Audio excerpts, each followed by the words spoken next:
Have you ever left the gym and felt like your back was stiff or achy, or even worse, you were down for a couple weeks and couldn't move because you did something to your back and caused pain for the long run? Well, today we're gonna get into the top 4 mistakes that I see women make at the gym that are going to make back pain worse or start it when you never had back pain. So keep watching this video if you are someone that loves to work out and go to the gym, but maybe your back has started hurting you. My name is Dr. Dawn Andalone. I'm a women's health physical therapist, and I've been a personal trainer for more than 25 years and a Pilates instructor. And I love, like anyone else, to do a good workout, feel like you really gotta burn. But there are so many things that I see people do wrong, and in turn, they tend to come to me as a physical therapist because they've injured their back. It can really put you down. It can backpedal you on all the gains that you're making in your workouts. So what you can do is listen to these top 4 mistakes. Now, number 1 is not doing enough core strengthening exercises. Now, core strength is not just talking about doing planks or crunches. I'm talking about doing more of this core training around the midsection of your body, like a Pilates-based exercise routine a couple times a week at least, to really get your brain to train these muscles how to fire the best way. There's nothing worse than doing a heavy deadlift or a squat, and this part of your body doesn't have a strong and stable foundation, and therefore you're going to put more stress on the joints and the discs in your back. So doing Pilates-based training can be really helpful. Pilates mat exercises at home, only 15 minutes a day, can be super helpful. Or going to a studio and doing some reformer work too can be very beneficial. So mixing up your routine and adding in good core strengthening is going to work on your alignment, your posture, and build that strong foundation to carry over into your gym workouts and actually make you feel even stronger and help you perform better too. Number 2 is avoiding doing free weights and just doing a lot of machines. So there's all those fancy machines at the gym, and a lot of them maybe look a little intimidating, or you're told to just go in the circuit and follow one at a time.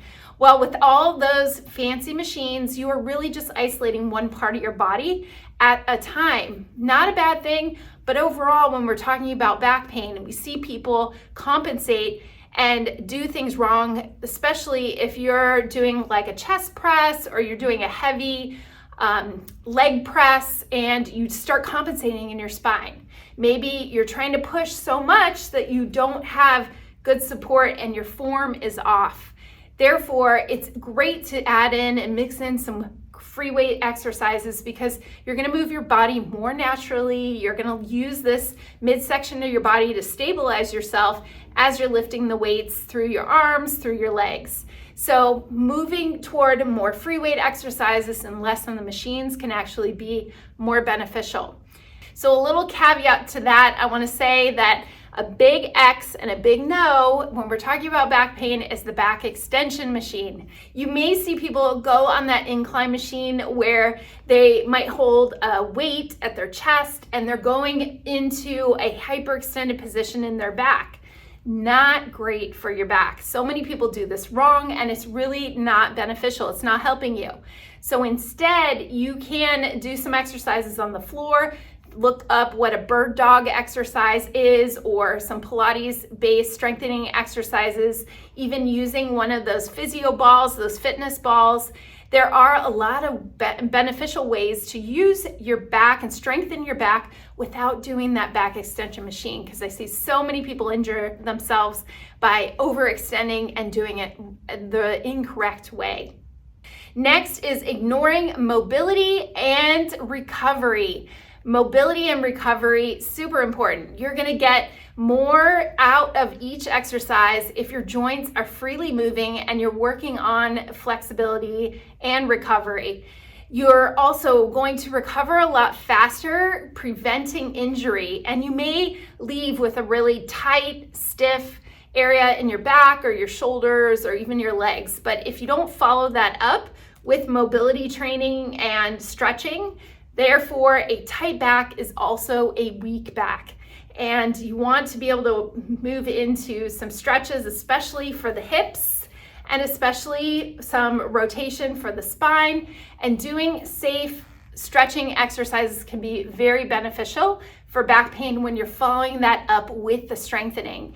It goes hand in hand. So if we're just grinding out and strengthening, your muscles will adapt and they'll shorten. So we need to work on that proper length, and therefore you're going to have more support around your spine as well. The other part of that is tight hips or tight upper back with lack of rotation and bending and moving is going to all go to your lower back. That stressful area is going to absorb more of that pressure when you don't have the mobility through your hips and through your upper back. So very important to work on a full body mobility exercises like 5 to 10 minutes a day, or stretching after you're done with your workouts.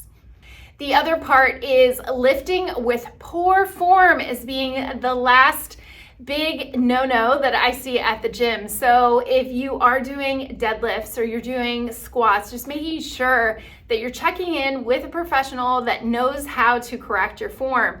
Too many times I see people try to do a deadlift and they're rounding in their back. They're not staying in a nice neutral position through their spine. Or too many times I see people try to lift a lot of weight with a squat, but they're compromising their form through their hips or their back or even their knees. So being able to make sure that you start with body weight, gradually moving up to more weight at a time once your form is not compromised. This is super important. You can also do your exercise in front of a mirror. That way you can check your form, and also listening to your body. Once you start feeling like you're going to fatigue, don't push it past that point, because that's when your form starts getting compromised, when your muscles have already decided that they're failing and they're tired. So taking breaks and being able to hydrate and take care of your body, especially in that ability to not compromise your form, is going to be huge when it comes to not injuring yourself. So I hope you found this video helpful, and any of these top 4, if you find yourself making these mistakes, just know you need to just slow down, start from scratch, and go one step at a time. Really listen to your body. Can be also very helpful, and I'll put a link in below, my pelvic floor Pilates program. Now you're thinking, why do I need this? Well, I mentioned core restorative, core strengthening exercises. If you're not working with a trainer or a professional like a physical therapist that knows how to give you the best exercises for your building a foundation to help support your back and help support your hips, then you are missing out. This is going to help you so much and help you be able to get better in the gym too. So I'll link below my pelvic floor Pilates program that can be only 15 minutes a day. You can do at home to help you with back pain relief. I hope you found this helpful. Thanks so much for watching. I have other videos over on this channel about other exercises you can do to get over back pain and help stop it for the long run. So thanks so much for watching, and we'll see you again in another video.